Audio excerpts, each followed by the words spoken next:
Live on the Podbean app or desktop player. Just head over to www.podbean.com/lsw/ttradio or search Teachers Talk Radio. Follow the hashtag TTRadio.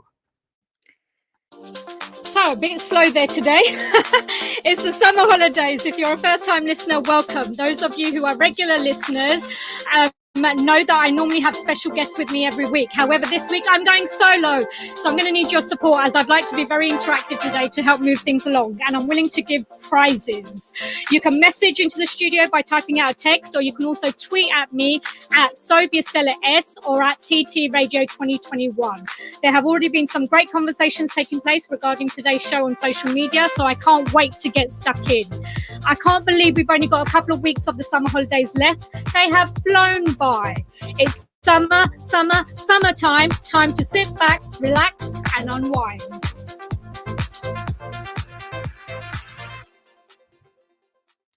Okay, let's get started. Welcome to the show. I hope everyone is well and enjoying the summer holidays. I definitely am, and I'll probably go through what I've been doing later on in the show. We've all had a very stressful year, and the break has been a godsend. Nice to see everybody in the studio. Thank you for sending your comments in. It's also a great pleasure to see you this morning, Alphonse. Regular listeners know that just before the summer, I had gone into self-isolation due to a family member contracting COVID. And so there was lots going on. And on top of that, teaching is a very stressful profession as well. About a decade ago, I could feel that I was burning out. And I guess it really happened because I wasn't really educated on how to look after myself. And those of us who've been in the profession long enough to know that CPD isn't always spectacular. And so health and well-being was really on the agenda. Circumstances are different now. And there's a lot of resources and information on health and well-being out there. And in fact, just this week, the TES launched a free back to school wellbeing edition, and if you haven't seen it yet, it is well worth downloading. I'm now going to send through a link, so if you do want to check out that edition, it's there for you if you're in the studio. So I felt it was a timely reminder to start thinking about health and well-being before the autumn term starts, and was triggered by my boss, Tom Rogers, who wrote a recent article about burnout. Now, Tom Rogers is our boss, and the rumors are all true. He is a very nice person behind the scenes. In his article, and I'm going to quote here, he says that burnout crept up over time, and the causes were intense workload, huge mental strains, daily pressure to perform at a high level, having a full timetable, and being a middle leader. Work was on his mind constantly, and he was consumed by constant stress. Now, I read that and I could relate to it very, very well. I'd also include that physically, I was permanently exhausted, and like him, I woke up one morning and I couldn't do it anymore. He signed off work and kept signing off and never returned. A familiar story, he resigned. Tom then goes through the symptoms of burnout and how he managed to break through and regain his health. It was a major trigger alert for me. I felt a bit exposed, and thank you, Libby, who's just messaged in, one of our new hosts, saying that I'm sounding fat. Thank you. It was a major trigger alert for me. I felt a bit exposed, and so I decided to tackle the variety of topics on today's show that I'm going to be doing now. It was also a huge relief that I wasn't alone, and it does happen to others in the profession as well, because sometimes we get consumed thinking that it's just us, and it's not. So in today's show, I'm going to be covering brain fog, revenge bedtime procrastination, how to R&R properly, and normalizing self-care for men. Now, lots of people get brain fog, and it has recently been exacerbated by COVID, and those who are recovering from long COVID seem to take slightly longer to recover from it. So what is brain fog? Brain fog is a cognitive dysfunction. It causes memory problems such as forgetfulness, not remembering things. There's a lack of mental clarity. There's poor concentration. There's an inability to focus. So it's essentially mental fatigue. It takes longer to figure out what's been said, and it takes longer to do things as well. So essentially, you're exhausted. Your brain may feel like it's underperforming, and you can't work as efficiently and as effectively as you used to. Socializing becomes hard work, and you're always stressed, and you have disrupted sleep patterns as well. Now, the brain is a high energy organ, and it usually scans for patterns and then automates our behavior to use resources efficiently. We have a thinking part in the brain, which is a conscious part, which controls our behavior. We have the limbic brain, which is an unconscious part, which controls our emotions. And we also have a brain stem, which is also an unconscious part, which controls things we don't really need to think about. So, for example, our breathing, our heart rate, and so forth. So when the brain scans for routines, these are already automated. And so you do things automatically, unconsciously, and effortlessly. Now, during COVID, we had to work from home. Those routines were disrupted. So pre-pandemic, approximately 40% of our behavior was habitual. When those habits were dropped, our brains were overwhelmed and then had to engage in non-pattern behavior. So effectively, more resources were being used. The brain then needed to find and reintroduce old routines to stop this overwhelm from taking place. So essentially, if we're not doing our normal habits, it's much, much harder for the brain to work out what's going on. And then the brain gets flooded and overwhelmed. For some people, going back to work after lockdown was hard, and lots of headspace was being used because new behavior was being introduced. We had to follow new rules. We had to work in different ways. Some people's brains became overwhelmed, and it became a lack of resource issue, which is the cause of the overload. I also listen to music, and sometimes if I'm listening loudly to music, that also affects it as well. And I think it's much better to listen to podcasts as it's easy and not so overwhelming from your brain. But different things work for different people. So even though I'm going to go through lots of things today, it's up to you to decide what works for you. Loneliness and isolation, which did happen a lot during the pandemic, and it does come up a lot as a topic as well, can actually change the structure of your brain. And this social isolation can also interfere with your sleep. And the reason being that just like when you're feeling hungry and thirsty, your brain is sending messages and signals for you to eat and drink. And then the same thing happens for loneliness and isolation. The brain sends signals for social intimacy and connection, and you can feel when you need to be near or other people. So coming back to lack of sleep, lots of us don't sleep properly, and I know I wasn't sleeping properly during the pandemic. I was literally getting 5 hours a day. It actually became unsustainable as I was permanently exhausted, and lack of sleep causes our memory functions to be impaired. So we've got something called the hippocampus, and it won't be cleared out properly, so you will struggle to take in new information the next day.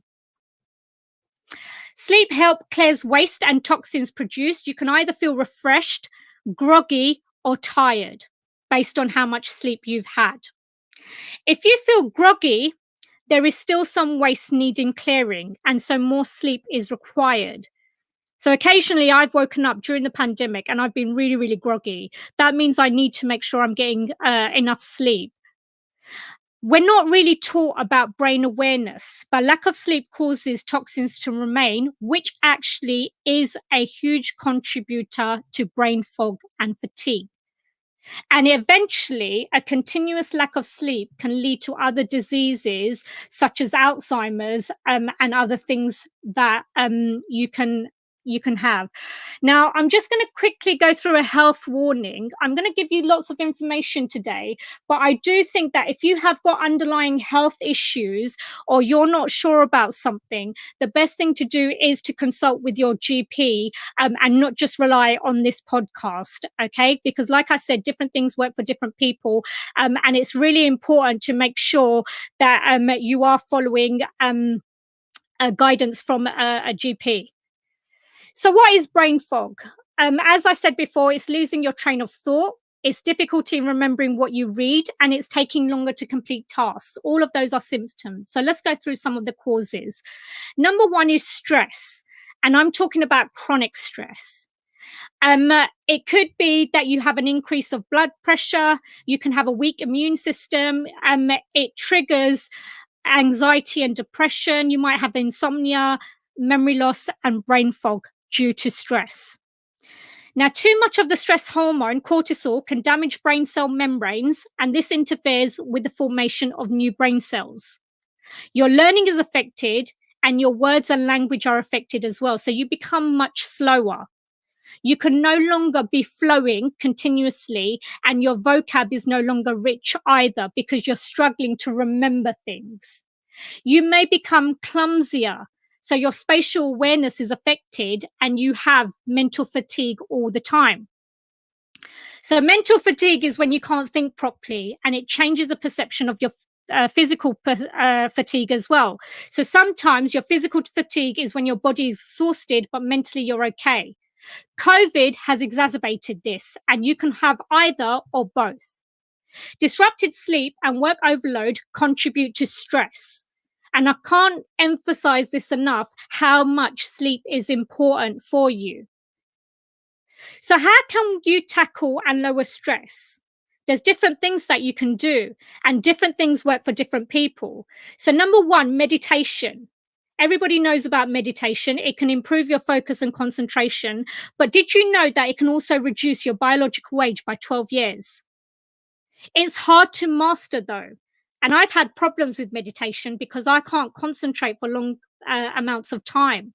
And sometimes I can't do meditation at all. So it hasn't really worked for me. But I do know lots of people do enjoy it, and it does work for them. Something that has worked for me are breathing techniques. And again, this is nothing new. We already know this, but it's a good refresher. Breathing techniques teach you. Sorry, you're supposed to learn how to breathe properly. And there's loads of different books and apps out there that can help you. Now, I've got an app on my phone which helps me to breathe properly with countdowns. And that's really, really important, because when I was breathing before, it was lots of shallow breathing, and I wasn't using my whole body and my diaphragm to make sure that I was breathing properly. You can use something called EFT, which is emotional freedom technique, which is tapping techniques, and you can use self hypnosis. With both of those, I would recommend you find out further information, because obviously you might need medical guidance to help you with those things as well.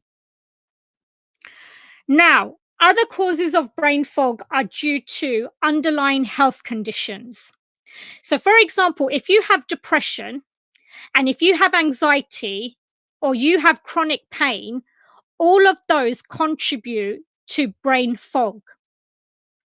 Another thing that contributes to brain fog are side effects of medication that you're currently taking.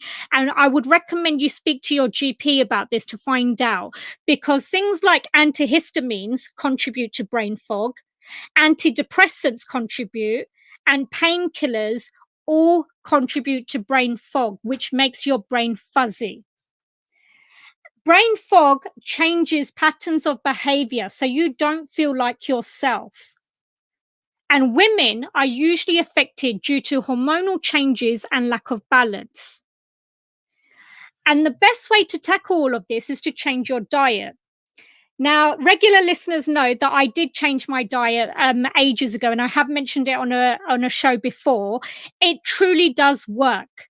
Just by having a Mediterranean diet, you can alleviate brain fog without supplements.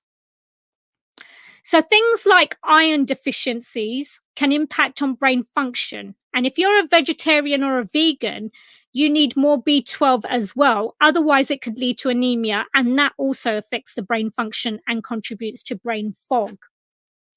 So iron and B12 and a Mediterranean diet all work.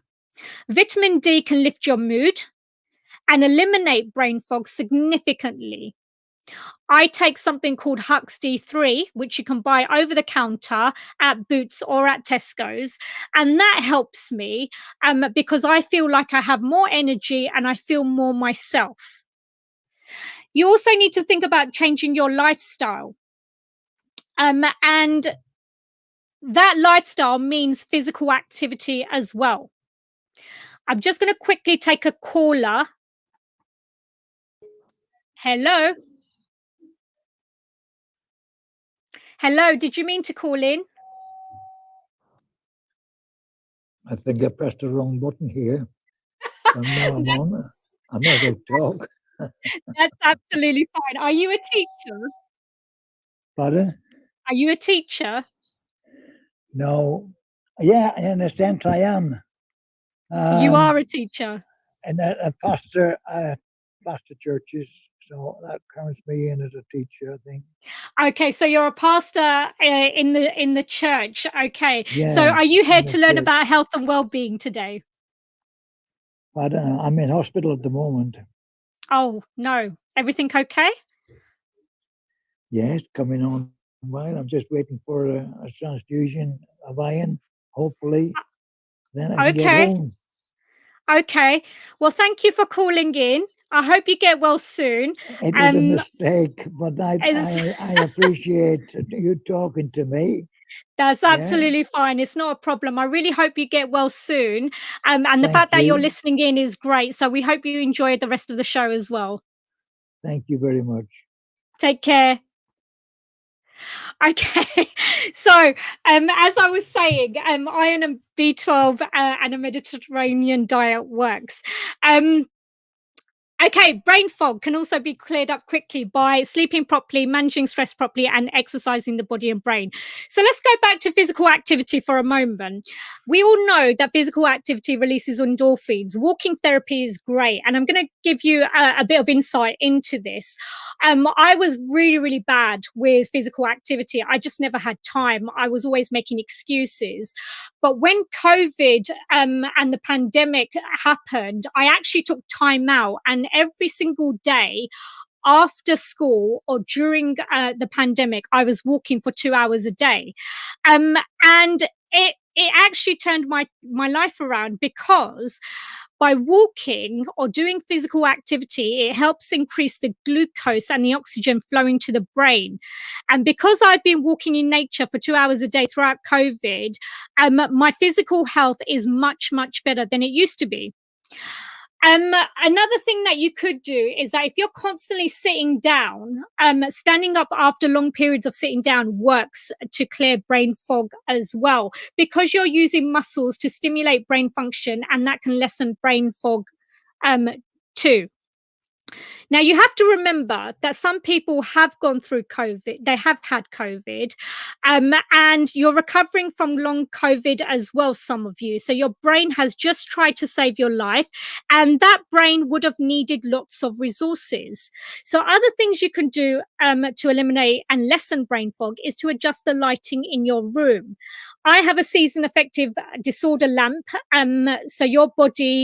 so my body can regulate itself, and that's also useful investing in as well.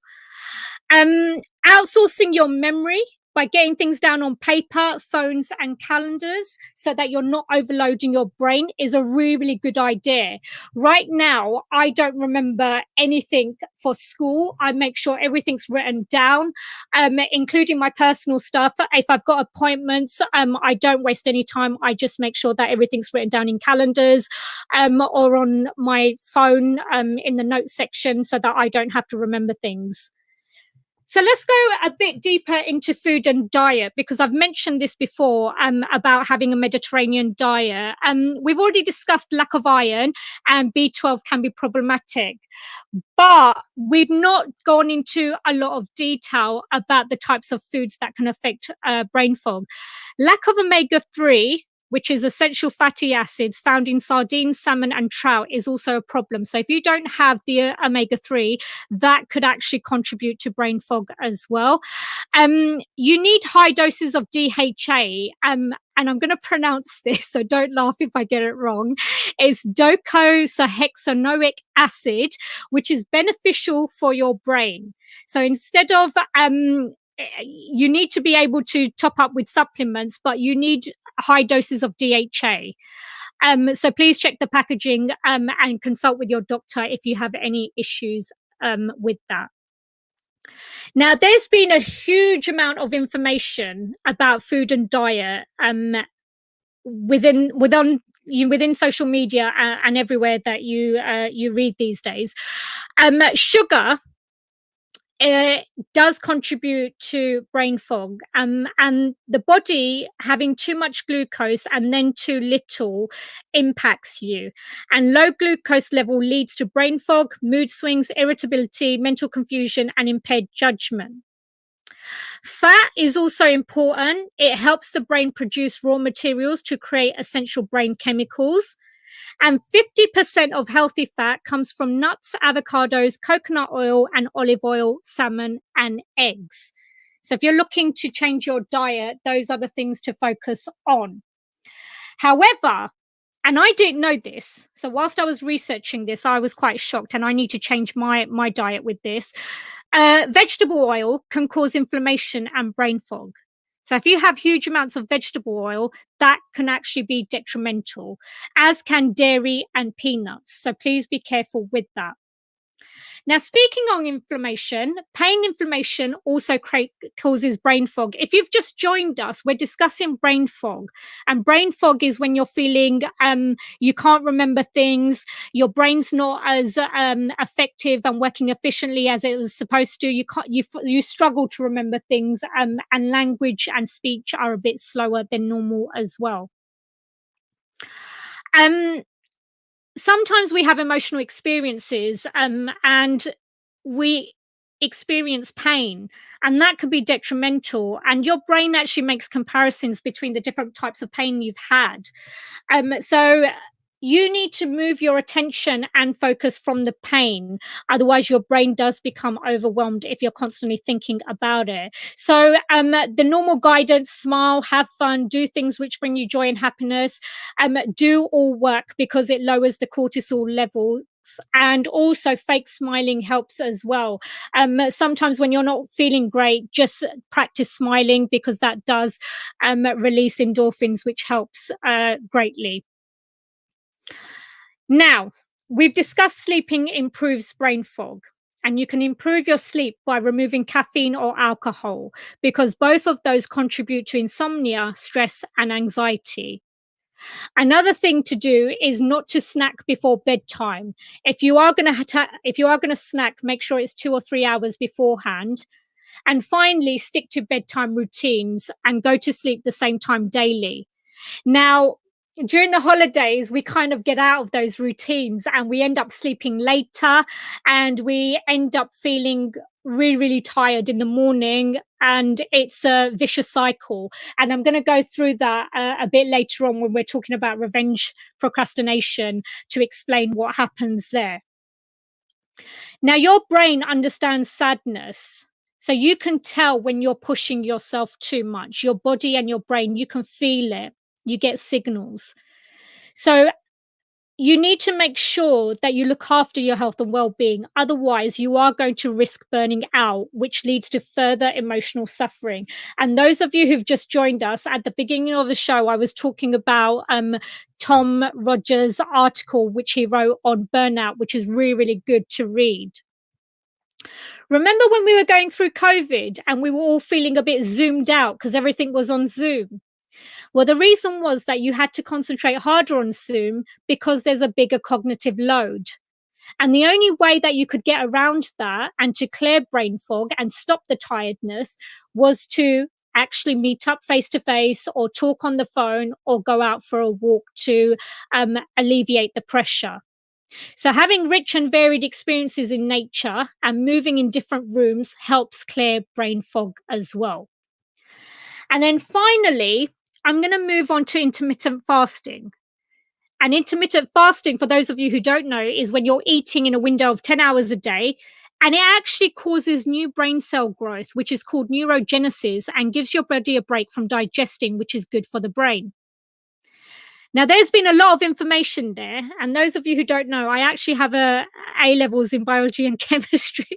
And so this was interesting for me to research, and I hope it was useful for you as well. But if you would like more information on brain fog, you can read this really good book. It's called Beating Brain Fog by Dr. Sabina Brennan, and I really would recommend it, because some of us don't even realize we've got brain fog. We're just permanently exhausted and we don't even know. So definitely check out the book. After the news, we're going to move on to revenge bedtime procrastination and go through some other topics.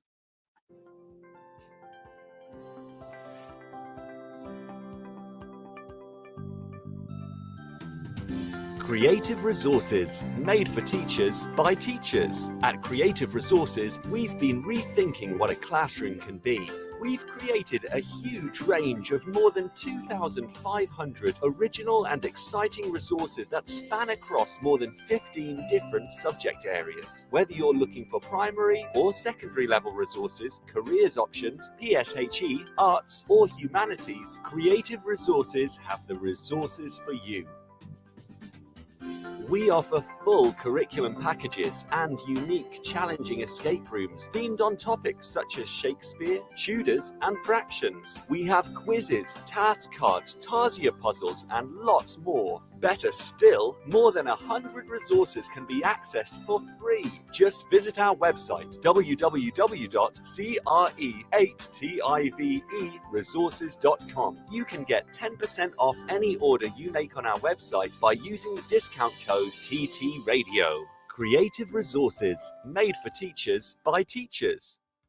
Every teacher loves stationery, right? Imagine getting a selection of fun, beautiful, and unique stationery items designed and selected especially for teachers, delivered through your door every month. You need to check out teacherslovestationery.club. I'm always so excited when the box arrives. It's such a treat. My Teachers Love Stationery Club box is just a little treat to myself every month.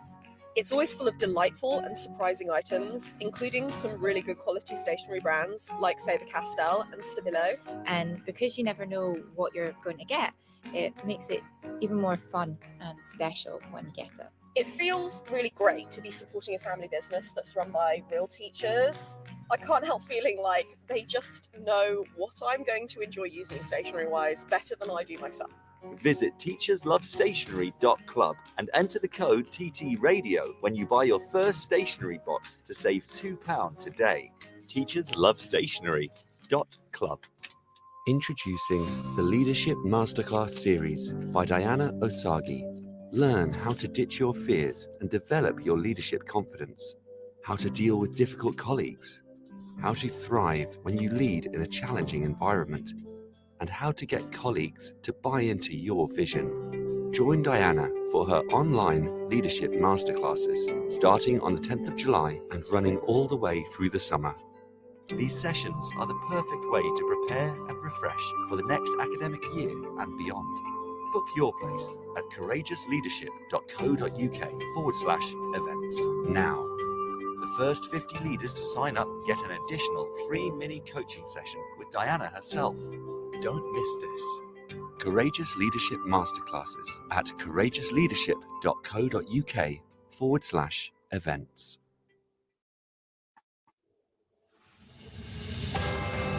This is Teachers Talk Radio, and this is Teachers Talk Radio News.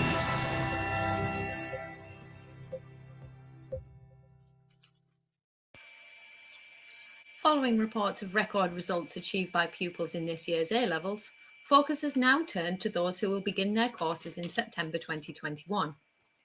According to an Evening Standard newspaper report, students due to begin their A-levels next month have no idea how they will be assessed at the end of their courses in 2023. For the teens who received their GCSE results on Thursday, uncertainty remains as the government has yet to reveal its plans for the 2023 exam season. These students, due to sit A-levels in 2 years' time, will have never taken high-stakes public exams. It has been widely reported across many media outlets that the government remains keen for exams to go ahead in 2022 and onwards, but final plans have not yet been announced, and it is not known how exams will be graded.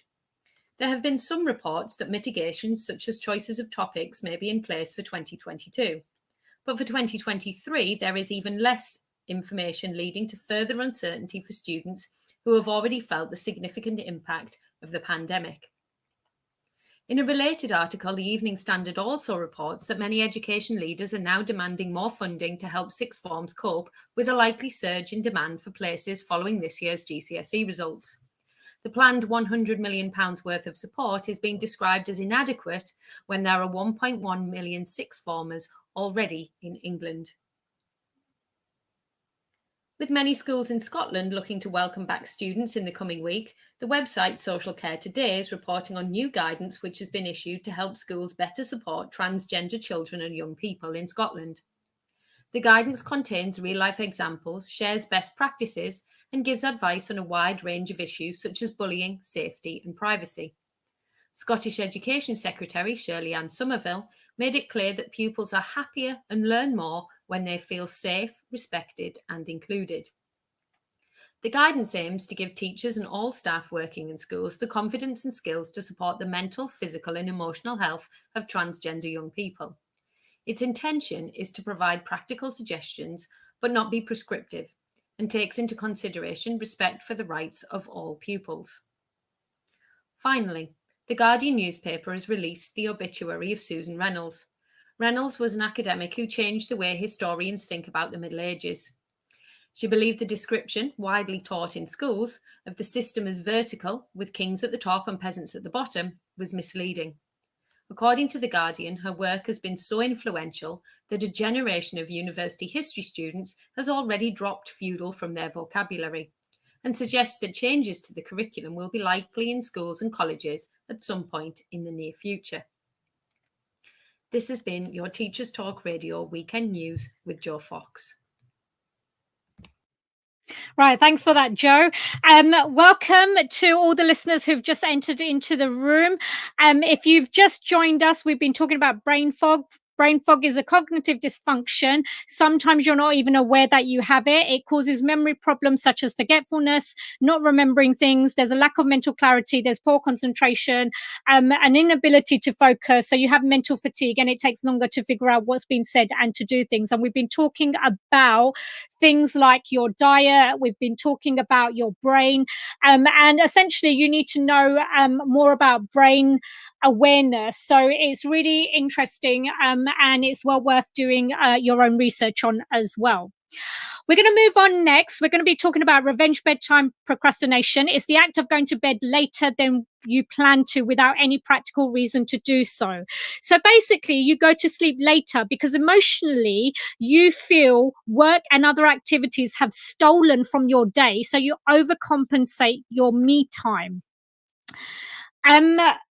And that could be through playing video games, watching TV, using social media, online shopping and reading. And I have to admit that I am guilty of this as well. You just can't get to bed on time. So revenge procrastination is an act of rebellion against an ever-increasing demanding schedule at work and at home. And women are more likely to be affected because they're so time poor. So a research study in 2019 in Poland showed that women were more likely to report physical and emotional symptoms of stress after spending huge amounts of time on unpaid work, such as looking after children and housework. They had a less enjoyable day and they don't want to sleep because they want to do fun things that they didn't have a chance to do during the day. So essentially, they are reclaiming their time. They are refusing to sleep early in order to regain some sense of freedom during the late night hours. Now, this leads to a lack of sleep, which causes all sorts of problems, like I mentioned earlier. It can also contribute to weight gain, poor mood regulation, and your heart health and mental health can be affected. Nowadays, our workplace expectations have increased, and so we now have a blurring of boundaries between work and our personal lives. And we feel like we live at work for some of us. There's also more peer pressure because with things like social media and stuff, we're all looking to achieve. We're all looking to learn more, and we're all looking to have more valuable hobbies, which all do cut into sleep schedules as well. And millennials and Generation Z are also rebelling against organizational structures they have to work in. So basically, it's a catch-22 situation. You're unable to detach from work before going to sleep. Is this the fault of employers, though? I'm not sure. Should we have greater workplace flexibility? Is something to think about for definite. And the biggest thing is the inability to self-regulate. You want to sleep, but your behaviors don't align with your intentions. And people who generally procrastinate are also more prone to it. Now, I'm very good at procrastination. And I guess that's why I also go through revenge procrastination at bedtime because I delay it. I stay on social media or I'm online shopping. I really take time. It takes me ages to get to sleep. So there's an inner tyrant causing this constant conflict. So how should you deal with it? Well, there are a couple of things that you can do to work around it. And I have found that some of them do work really well. Number one, find me time earlier in the day. So have lots of fun during the day. Put your phone away before you go to sleep, possibly an hour beforehand. Have a bath. So establish a routine of relaxation before you go to sleep. About an hour in advance of going to sleep would be a good idea. You can journal or read and breathe deeply. All of those help you to relax, and then you go to sleep. Essentially, your body needs to relax and slow down, and you need to make sure your sleep environment is cold and airy for a good night's sleep as well. You need to have regular sleep patterns. In the summer holidays, we don't have that. And I think that's kind of I've kept my regular sleep pattern because I didn't want to feel tired again. But some people are not doing that. And that kind of causes you to get more tired really easily as well. If you're going to snack, make sure you're snacking on nut seed and pulses 2 or 3 hours before bedtime, because that usually works. And take vitamin D and magnesium supplements as well. Stay hydrated and only drink caffeine in the morning if you have to. Now, this one was really important because we all have to-do lists. And I know my to-do list is enormous. I've got lots going on all the time. And because I'm constantly looking at that to-do list and I'm trying to tick things off as I go along, that actually makes you more wired. So the best thing to do is to actually make sure that you're editing your to-do list so you're not doing lots of things in one day only. And it's really important for you to understand that your sleep time is important. You also need to understand your sleeping habits. If you're a night owl, it means that you're going to bed late and you're late to rise as well. And that means you should have your me time in the evening. If you're a lark, it means that you're early to bed and you're early to rise, and you should have your me time in the morning as well. So check your sleep patterns to find out when you work best and when you are more effective in order to have that me time. Establish a routine throughout the day with micro moments of you time. Now, this was really interesting for me because I've never done this and I am going to try this. Micro moments are 5 to 10 minute breaks spaced out evenly throughout the day, which help you reconnect with yourself. So it could be anything from having a cup of tea. It could be anything that makes you feel that you're looking after yourself a bit more. You could try the Pomodoro technique. You move after 45 minutes. So have a timer on for 45 minutes. And then physically and mentally, you have to move to get out of your head and into your body. And then finally, we mentioned earlier to have a power down hour before bed. So having 20 minutes to do things that need to be done. So looking at your to-do lists and things that you need to sort through. Have another 20 minutes to have a bath. So looking after your hygiene, and 20 minutes of relaxation. So that could be breathing, journaling, or reading. By having consistent routines, that will eventually allow your brain to establish that and automate that, and you will be less tired as a result.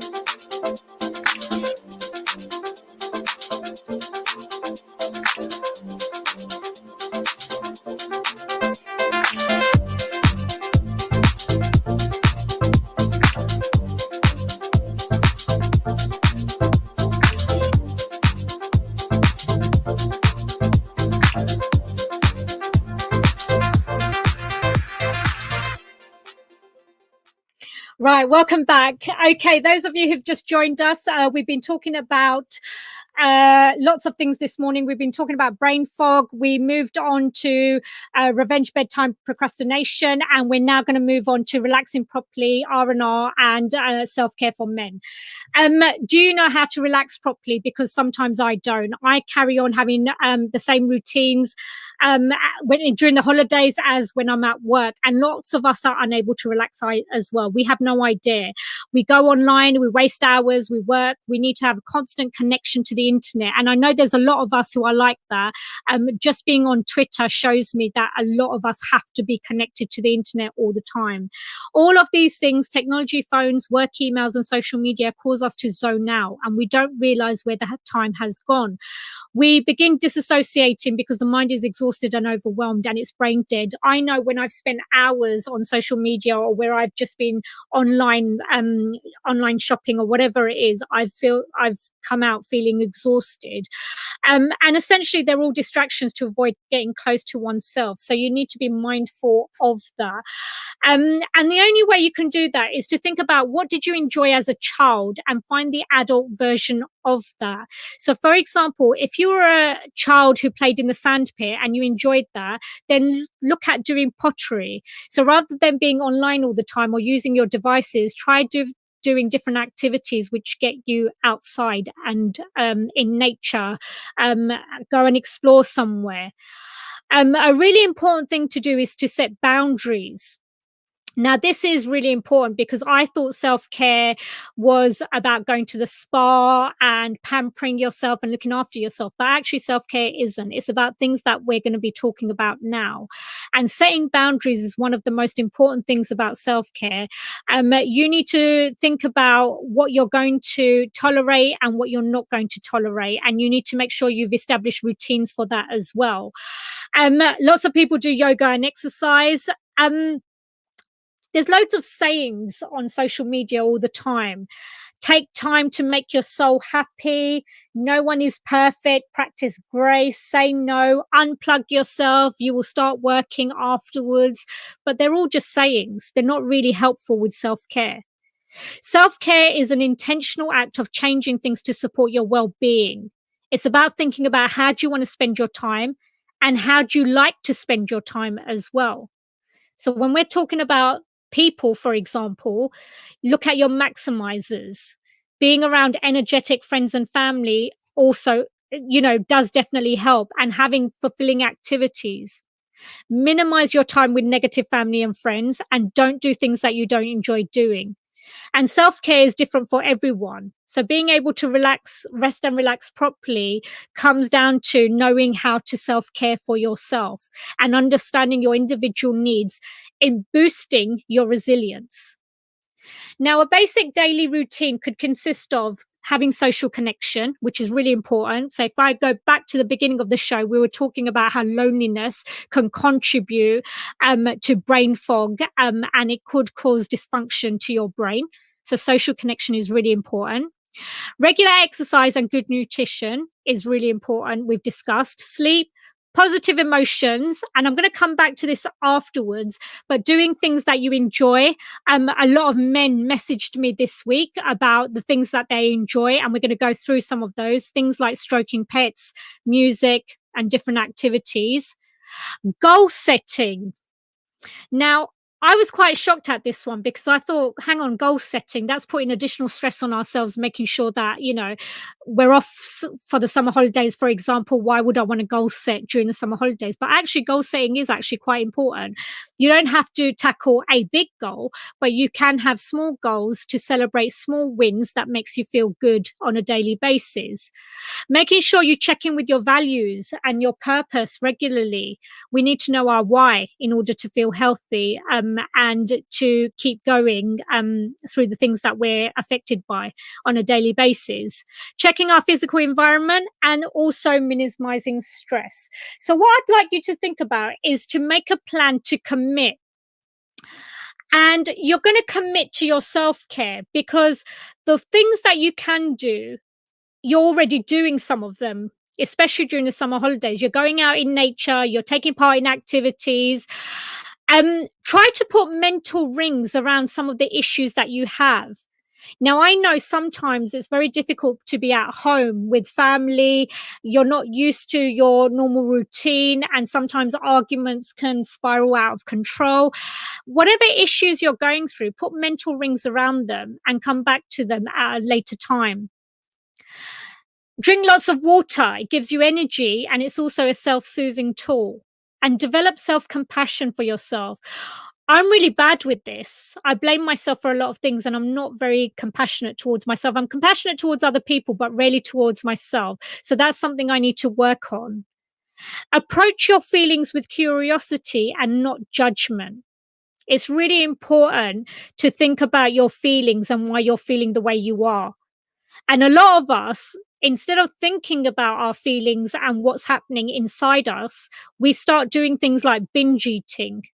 And that's not good either. So binge eating, drinking, and so forth. Sit with your feelings, tolerate the negative emotions, and learn how to de-stress, because that will make you more resilient instead of using things to take you away from what's happening.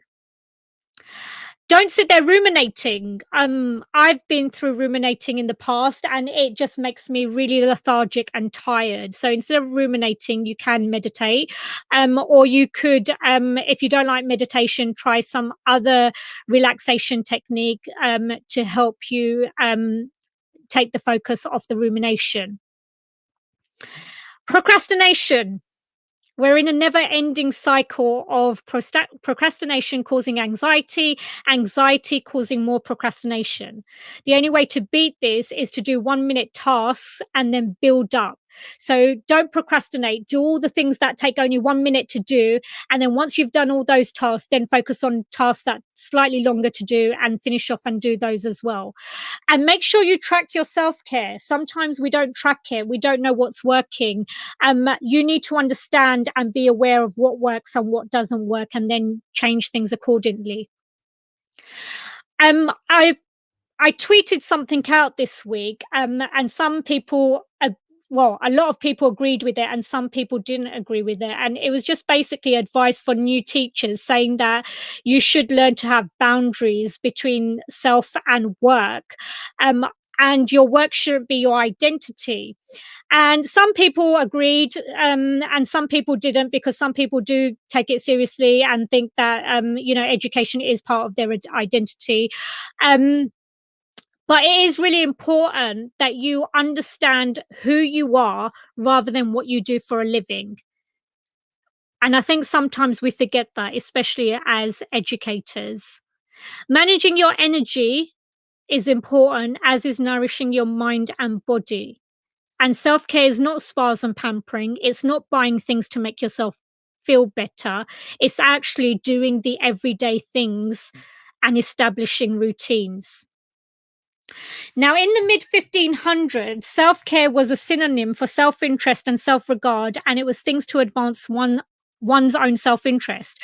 By the mid-1800s and early 1900s, self-care meaning changed. It became caring about health and well-being in a religious context. So people like Kellogg's, the company, used to promote breakfast as spiritual purity. Self-care later picked up around 2015 and 2016 and started spreading widely on Twitter. Self-care is not fluffy stuff. So Kellogg's and all the other companies which are marketing and advertising to you consistently are actually capitalizing on it. So don't be fooled. Self-care is a way to give back to ourselves and release everyday pressures. And self-care is different to self-soothing. If you're looking to self-soothe, then definitely go to spas, retreats, and buy things. If you're looking to self-care, that starts from within you. It starts with your thoughts, your experiences, to help build resilience. And the whole point of self-care is so that you're calm and you have a sense of self. Now, having routines for behaviors and activities, have routines for hygiene, diet and nutrition, sleep, exercise, and social connection. And I've just had someone message in, and I'm just going to read it out. I really love this conversation. I truly hope that the techniques of refreshing our mind are noted, mostly exercising our bodies and avoiding mind overloading. Thank you, Alphonse. Making sure that we have routines for behaviors for sleep, exercise, and social connection as well. Keep tabs on yourself. Are you getting enough sleep? Ask yourself these questions every day. Did you eat properly? Did you exercise properly? All the things that you're doing in your self-care routine, ask whether you're doing them properly, and then track your progress. So reflect and process your stress when you need to. Your feelings don't go away. A lot of people kind of avoid their feelings and emotions. You can't do that because it lingers on. And I know that some people have gone through trauma, and I'm not going to discuss trauma in today's show, but people have been through trauma, whether it's through COVID, the pandemic, or through other issues. And that's really important to resolve as well. Now, for men, it has been additionally stressful during COVID. And the reason why it's been additionally stressful is because businesses have shut down. People are stress eating. They've got brain fog. They're sitting at home during lockdown. They've got mental health issues. A lot of pressure on men, which it's unsaid pressure, but the pressure's there nonetheless. And if you've got your own business, that pressure mounts to even more because you're having to try and bring money in, and you've got financial stress on top of that. Now, the suicide rate for men is quite high, and often it's due to enormous pressures and not being able to release or manage stress properly. And when stressed, as a male, it's important to assess the impact on your family, business, work, and health. Make sure you take care of yourself. Reassess and take action from a ground, calm, and present state, and then repeat that again.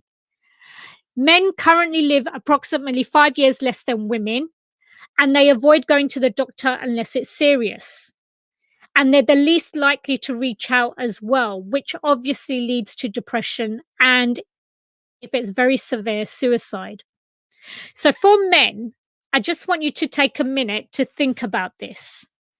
Is there anyone in your life that you don't think deserves to be healthy and feel good? So I'm just going to repeat that. Is there anyone in your life that you don't think deserves to be healthy and feel good? So why are you ignoring yourself? Because despite the pressures and despite the things that you have going on in your life, you deserve to feel good about yourself. And if you want to, you could ask your friends, family, and colleagues, if you're feeling brave, ask them, can you tell that I'm stressed out or worn out? And what impact does it have on you?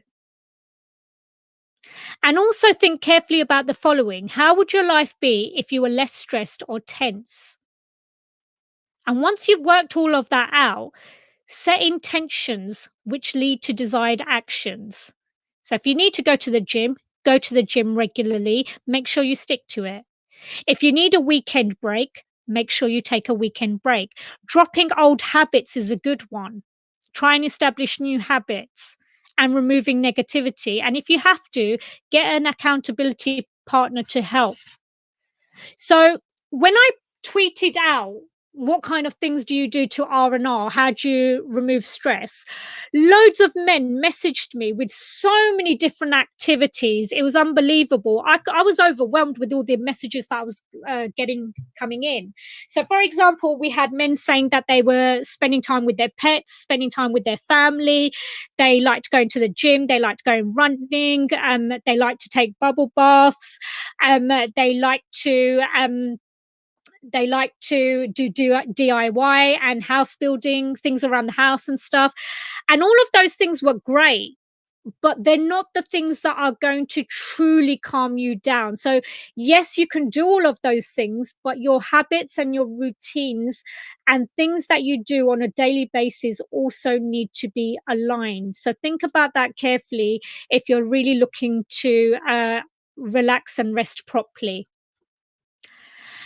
Now, at the beginning of the show, I mentioned Tom Rogers' article about burnout. And I've just had a comment from Harry. Harry's our host, and he does a show every week as well, which is fantastic. And he says that it's all about yoga and then swimming every morning. And I like that, Harry, because that means that you're doing that every morning as part of your routine. And routines are important for your brain in order for you to be healthy. Coming back to Tom Rogers' article, it's all about burnout.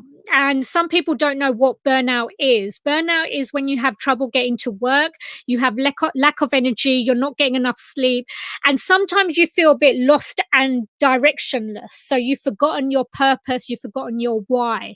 By doing all of those things that I've just mentioned as a daily self-care routine, it prevents burnout. Your body and your diet, your exercise and your grooming are all part of those routines. And if you're going to change your diet, and I would recommend diet because it's a major one, start with small, gradual steps. You won't be able to change everything overnight. Okay, it's important to be realistic. So start with the small things that you can do first. I had a lot of people message saying that they were going on for nature walks and they were doing lots of physical activities. Making sure you sleep properly, as we mentioned earlier, why sleep is important, and making sure your mind gets a rest and you're self-reflecting on things. There's no point being on the video games or on social media or online. Your brain needs a rest from all of that. I do know that some men journal. Is there anyone in the studio who journals? I'm not sure, but I am aware of men who are journaling. Journaling is a good way to release some of the emotions that you're unable to release in other ways. And also, and this is something that men have problems with, some men have problems with, they don't reach out to their friends and they don't reach out to support groups. So make sure you do reach out to your friends and support groups, and also check your expectations as well. Now, exploring new pursuits is really important. I've seen loads of people recently, and it's really nice to watch on social media sometimes. Obviously don't get addicted to it, but when people are doing lots of new things that they've never done before, exploring new pursuits and hobbies, sometimes we get confined to our usual friends and families commitments, and we need to just go out a bit further. I remember there was a period in my time when I think I was in my early 30s, and I was feeling a bit lonely because all my friends were working and some of them don't work in the education profession. And so I had to force myself to go out because most of my friends had either got married or we just weren't keeping in touch regularly because our schedules just didn't match up. And so I started attending meetups and I started traveling a lot more. And it was really, really good because it kind of gave me a fresh outlook. It changed the way that I was feeling about myself. It made me more positive. And meeting new people was fantastic because I picked up and learned so much more from them. And Harry's just messaged in saying that vegan cooking has been something I've taken to since my wife and I did a cooking course, and it's amazing. Yeah, Harry, we were discussing vegan cooking before as well, and changing your diet is really, really good. And we were saying before how if you are having a vegan diet, just make sure you're topping up on the B12 because that lack of B12 can lead to anemia, which then obviously can lead to other issues such as brain fog and stuff like that. So it's really important to expand your horizons, make sure you schedule time for yourself and make sure you connect. A lot of men are not connecting with other people. They don't talk about their feelings, but I think sometimes you need to just talk to your male friends about things that are going on and how they can help you out or how you can help each other or just to release information just like women do as well. And self-improvement and sorting out your financial situation is also a good thing to do as well. So like I was talking before about taking little steps for goal setting, part of that could be looking at your financial situation and looking at how you can make that easier. Those are the real things that will help you, rather than the spas and the sauna, which are all fantastic, and all the activities that all the men sent in. There were so many different activities, guitar playing, loads of things. They're all fantastic. But taking off the pressure off your mind is doing all the things like problem solving, expanding your horizons, reflecting on your inner self, looking at your confidence, self-esteem, and self-improvement, making sure you're getting the mental help you need if you do need it. And I know in the South Asian culture, and also in Black people, they rarely reach out for mental health. There's this stigma attached to it. And really, it is important, because when you're mentally healthy, you feel more relaxed, excited, stimulated, you feel much better person. So never be ashamed to get therapy, because I think therapy for women is hard enough as it is, because some women don't like the stigma that comes attached to it. But definitely for men, that stigma is there, and especially if you come from certain types of backgrounds as well. So the reason why that's important is because we get different types of thoughts. We get negative thoughts and we get positive thoughts. So it's really important to find life coaches or therapists to help for you to understand what's actually happening. In terms of physical and emotional, make sure that you are taking part in physical activities. If you do have depression and anxiety, physical activities are really important. Now, if you do have depression and anxiety, sometimes it's really hard to get out of the bed. It's really, really hard sometimes. I saw a post recently of somebody who did tweet out saying that he found it really hard to get out and just do his normal activities. So just movement around the house, moving from one room to another, change your mind. So you need that mind shift. So make sure you start small and go for a walk around the block. If you can't manage huge amounts of time, just do small amounts at a time to try and get that depression away as well. Now, I don't know. I'm going to take this. Okay, that caller has gone. If you do wish to call in, do please call in. I am here to take your calls if you want to add anything to what I'm saying, or if you want to disagree, or whatever you want to say. I'm more than happy to take your calls today as well. I think another thing is the feelings aspect. I went to art therapy. Those of you who are my regular listeners know that I've done art therapy in the past. It's a really fun activity, but you also get to think about what's happening inside of you and release some of the things that you want to release. And for men, when I went to my session, there were loads of men there who were there with their partners, and it was a really good activity to do. And it was a fun activity. It didn't even feel like you were doing anything, extraneous. So it was really good to do. Journaling, singing, dancing, all of those are important, and making sure you're focusing on your spiritual nourishment as well. So there's a link between emotion suppression, stress, detrimental physical impact, which all causes stress, and you need to understand how to reduce stress in healthy ways. So mindfulness and compassion training is really important. So please do look into that as well. Mindfulness is really good for emotional healing. It's good for being present, having an awareness of our thoughts and feelings and bodily sensations. Sometimes what happens is we get stuck in our heads. And I know for men who are rational thinkers, that happens a lot. You're constantly in your heads and you're not actually in your body. So you need to just make sure that you're doing either physical activities or moving around or something to bring you back into the present and into your body as well. You need to make sure that you don't let difficult thoughts and feelings remain. You need to be able to respond to the thoughts and feelings that you're having with kindness, sympathy, and understanding.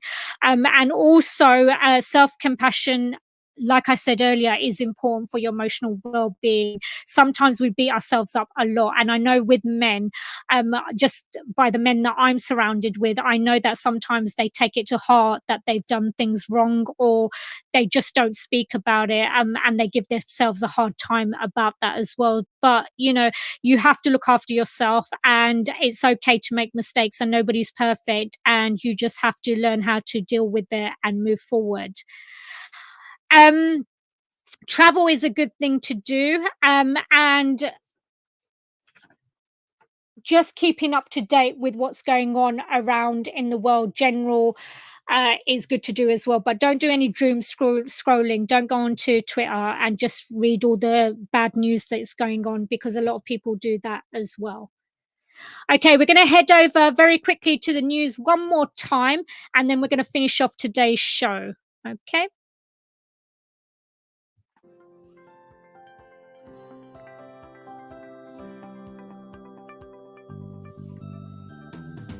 Creative Resources, made for teachers by teachers. At Creative Resources, we've been rethinking what a classroom can be. We've created a huge range of more than 2,500 original and exciting resources that span across more than 15 different subject areas. Whether you're looking for primary or secondary level resources, careers options, PSHE, arts, or humanities, Creative Resources have the resources for you. We offer full curriculum packages and unique, challenging escape rooms themed on topics such as Shakespeare, Tudors, and fractions. We have quizzes, task cards, Tarsier puzzles, and lots more. Better still, more than 100 resources can be accessed for free. Just visit our website, www.cre8tiveresources.com. You can get 10% off any order you make on our website by using the discount code TT Radio. Creative Resources, made for teachers by teachers. Every teacher loves stationery, right? Imagine getting a selection of fun, beautiful, and unique stationery items designed and selected especially for teachers, delivered through your door every month. You need to check out teacherslovestationery.club. I'm always so excited when the box arrives. It's such a treat. My Teachers Love Stationery Club box is just a little treat for myself every month. It's always full of delightful and surprising items, including some really good quality stationery brands like Faber-Castell and Stabilo. And because you never know what you're going to get, it makes it even more fun and special when you get it. It feels really great to be supporting a family business that's run by real teachers. I can't help feeling like they just know what I'm going to enjoy using stationery-wise better than I do myself. Visit teacherslovestationery.club and enter the code TT Radio when you buy your first stationery box to save £2 today. teacherslovestationery.club. Introducing the Leadership Masterclass series by Diana Osagie. Learn how to ditch your fears and develop your leadership confidence. How to deal with difficult colleagues. How to thrive when you lead in a challenging environment. And how to get colleagues to buy into your vision. Join Diana for her online leadership masterclasses starting on the 10th of July and running all the way through the summer. These sessions are the perfect way to prepare and refresh for the next academic year and beyond. Book your place at courageousleadership.co.uk/events now. The first 50 leaders to sign up get an additional free mini coaching session with Diana herself. Don't miss this. Courageous Leadership Masterclasses at courageousleadership.co.uk/events.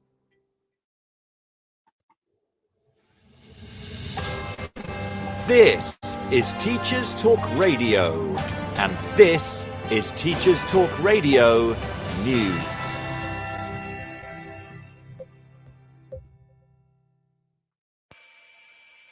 Following reports of record results achieved by pupils in this year's A-levels, focus has now turned to those who will begin their courses in September 2021. According to an Evening Standard newspaper report, students due to begin their A-levels next month have no idea how they will be assessed at the end of their courses in 2023. For the teens who received their GCSE results on Thursday, uncertainty remains as the government has yet to reveal its plans for the 2023 exam season. These students, due to sit A-levels in 2 years' time, will have never taken high-stakes public exams.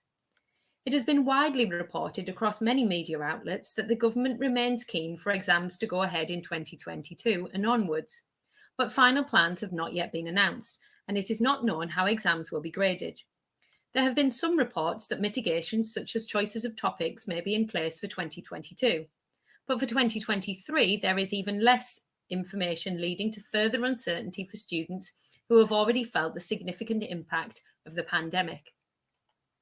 In a related article, the Evening Standard also reports that many education leaders are now demanding more funding to help sixth forms cope with a likely surge in demand for places following this year's GCSE results.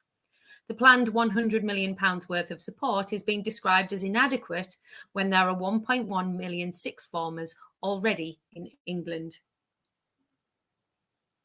With many schools in Scotland looking to welcome back students in the coming week, the website Social Care Today is reporting on new guidance which has been issued to help schools better support transgender children and young people in Scotland. The guidance contains real-life examples, shares best practices, and gives advice on a wide range of issues such as bullying, safety, and privacy. Scottish Education Secretary Shirley-Ann Somerville made it clear that pupils are happier and learn more when they feel safe, respected, and included. The guidance aims to give teachers and all staff working in schools the confidence and skills to support the mental, physical, and emotional health of transgender young people.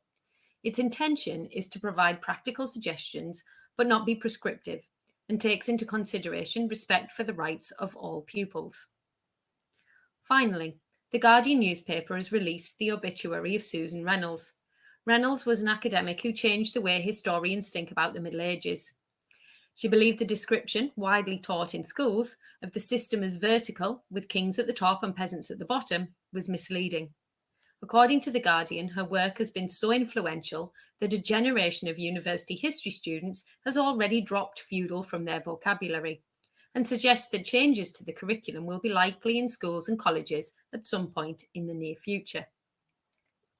This has been your Teachers Talk Radio Weekend News with Jo Fox. Right, welcome if you've just joined us. I've seen loads of people just enter the studio again. This morning we've been talking about brain fog. We've also been talking about revenge bedtime procrastination, how to rest and relax properly, and normalizing self-care for men. I've had a message come in asking whether running sport can be as helpful as a routine of refreshing their mind. So basically, is running good for the mind? The answer is yes. It helps with stress management. Running can control stress and boost the body's ability to deal with any existing mental tension. Exercise also helps with the endorphin are needed. You get lots of vitamin D when you're out and about. It helps with cognitive decline. So, for example, even though it doesn't cure Alzheimer's, it may help boost the brain's ability to minimize and slow cognitive decline after the age of 45. It gives you a calmer state of mind. It's good for brain power, and it's good for creating new brain cells due to cardiovascular exercise, and it does help with productivity and creativity as well. So my answer to your question is yes, it does help mentally as well. So in terms of what we've been discussing today, we've been talking a lot about things like diet, and we've been talking about a lot of habits formation, and we've been talking about daily things that you could be doing. Those of you who've just joined, we've been saying that self-care is not the fluffy stuff. It's not the continuous spa days and, you know, looking after yourself by pampering yourself and buying things. Self-care is more internal, and you need to think about your daily routines and things that you're doing on a regular basis. I'm going to finish off now just to go through some of the things that I've been doing. It is the summer holidays, and I didn't want to actually keep you for the entire show, but it looks like I'm going to run out of time, or I might just finish slightly earlier. What has been really good this summer is being able to watch other people to see what they're doing and how they're enjoying themselves, as well as me doing my stuff as well. So for my self-care, what I did this year, because I wasn't able to travel, firstly because it was taking too much time. So for example, taking the 10-day self-isolation, I didn't want to do all of that, and also I didn't want to get into working out how much I had to pay for all the extra tests and things that I had to do. So I kind of stayed local and I didn't go abroad. I did do things to help alleviate some of the tension that I had, because I did actually have a bit of brain fog, and I was feeling a bit worse for wear towards the end of the year.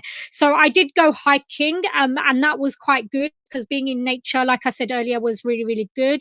I spent a lot of time on different beaches. So I did go down to Brighton and the Isle of Wight, and all of those things that I've discussed earlier in the show were really, really important. And I did go to the Cotswolds because I do love being in the countryside as well. So lots of different activities and things. And I've been thinking lots about goal setting recently. Now, I don't know about you guys, but there was this article recently, and I can't remember the author's name. I think her name's Shabnam something, but I'm not sure. And she was talking about how to get rid of the teacher planner. And I kind of agreed with it, the article, because there are so many different ways that you can actually record activities and plan things, and goal set, and so forth. And I just want to introduce you to something called the Wordsworth Planner. Now, I found this recently, and it was something. This wasn't mentioned on my leadership course that I attend, by the way, but it is something that I found myself, and I will tweet out later on today as well. It's really good. And it's much better than the planner. So basically, it gives you a section to set your own goals, which you can track on a daily basis. It helps you think about your passions. It helps you to think about your dreams. It gives you a space to write down your mission statement. And it gives you a place where you can bullet journal, and also think about what things that you're going to focus on a regular basis. So instead of setting huge goals, it breaks it down. It's also got a section for vision, for as a vision board. So if you want to visualize things that you're working towards, and I really liked it because it's for personal, professional use. You've got a daily basis, a monthly basis. You've got a gratitude section where you could put down things that you're grateful for, which is a good thing to do on a regular basis as well. Things that you need to focus on, what your priorities are, and what other things that you might be able to fit in your day. And then it's got a schedule, and it's got a timeline from 5 o'clock in the morning to in the evening, late in the evening. You can write down what's important for that day. And then it's got, after every week, a weekly reflection as well. Things that you managed to do, things that you didn't get done, and what you can reflect on. Now, I thought this was perfect for self-care, because for me, I have been really put out by the pandemic. I know everyone has, but the lack of structure has really impacted me. Not having a structure has made me feel all over the place. And obviously I've not been in my classroom like many of us. We've not been able to be in one place. We've had to move around a lot. So it's a really good thing. It gives you a review of everything that you've done, a monthly reflection, weekly reflection, monthly habit tracker, so you can track, and then you can look back over the last 6 months as well. And there's loads of people on Twitter who are into bullet journaling and everything. So I was really, really impressed with this. And I am going to recommend that as part of your self-care, that this year, if you are looking to change some of your habits, then do look at investing in something like this, which will make it easier for you. If you're doing things on a daily basis, that will be much, much more beneficial, because like we said before, your brain gets overwhelmed with too much information. And so therefore you need to make sure you're sticking to developing habits. And the the only way you can develop habits is to be mindful of what you're doing and tracking them on a regular basis. Welcome to all the people who've just come into the show. We're just finishing off. We've been talking about brain fog. Those of you who've just joined, if you don't know what brain fog is a cognitive dysfunction which causes memory problems such as forgetfulness, not remembering things. There's a lack of mental clarity, poor concentration, an inability to focus. So you have mental fatigue and it takes longer to figure out what's been said and to do things. If you would like more information on brain fog, my boss for the radio station, Tom Rogers, wrote a really good article about burnout, which starts off with brain fog going up to burnout, which is quite useful to read. And also there's a really good book for brain fog by Dr. Sabina. If you just give me a moment to find her name again. Her name is Dr. Sabina Brennan. She's written a book called Beating Brain Fog, and she is a scientist, and she has got lots of really good information in there as well. We also discussed revenge procrastination. So those of you who've just joined, revenge procrastination is basically when you're refusing to sleep earlier in order to regain some sense of freedom during late night hours. And the best way to deal with that I thought was having micro moments. And those micro moments are taking 5 or 10 minutes breaks spaced out evenly throughout the day, which help you reconnect with yourself. So regular breaks so that you're not feeling like you're missing out on fun stuff because your work schedule or your home life schedule is too much for you to cope with. Rest and relaxation, we talked about lots of things. We talked about how when we're talking about rest and relaxation, we're not talking about pampering yourself and going to spa days. We're talking about thinking about having routines, having social connection, regular exercise, looking at your nutrition, making sure that you're getting positive emotions from the activities and the things that you're doing, goal setting and celebrating small wins on a regular basis, going back to your values and minimizing the stress that you don't need. And also for men, even though there aren't different approaches, we did say that for men that we would recommend if they thought about their emotional healing, and also things like seeking out therapy, especially if you come from different cultures where it's not, it's there's a stigma attached to it, but it is recommended and it is a good way of relieving that stress, and also to make sure that you're looking after your financial situation, because that kind of alleviates the stress from men as well. And then with men, also making sure that they're looking after themselves on a daily basis, their body, diet, exercise and grooming to prevent breakout as well. And we have been through lots of information today, and none of it is new, but it is a good reminder and a good way of starting the academic year to think about what it is that you want to make sure that you do this year in order to make sure you return in a healthy way, and also to remain positive and healthy throughout the year as well. Those who've just joined now, or you joined late, at the beginning of the show, I did mention that the TES has released a health and wellbeing magazine. I've put the link into the studio. I will also tweet the link out as well. That is well worth a read as well. So we've talked about lots today. I hope it's all been useful and good reminders for you. If there are any questions, do feel free to tweet at me at Sobia Stella S or at TT Radio 2021. It's been a really lazy day today. I'm now going to head off. After this, I'm going to go to Cambridge for the day because I'm meeting up with some friends. So I'm going to do a bit of punting. And then in the evening, we are very lucky to be having a TT radio party, which I'm looking forward to as well. So a busy day today. And then hopefully I get to sleep in tomorrow, but not too long, because obviously I'm already in the habit of waking up early and going to sleep early, because I don't want to be caught out when I go back in September. Right. It's been great talking today. I will see you all next week. Thanks for listening. It's been a great show. Take care. You've been listening to Teachers Talk Radio. Tune in live and listen back at ttradio.org.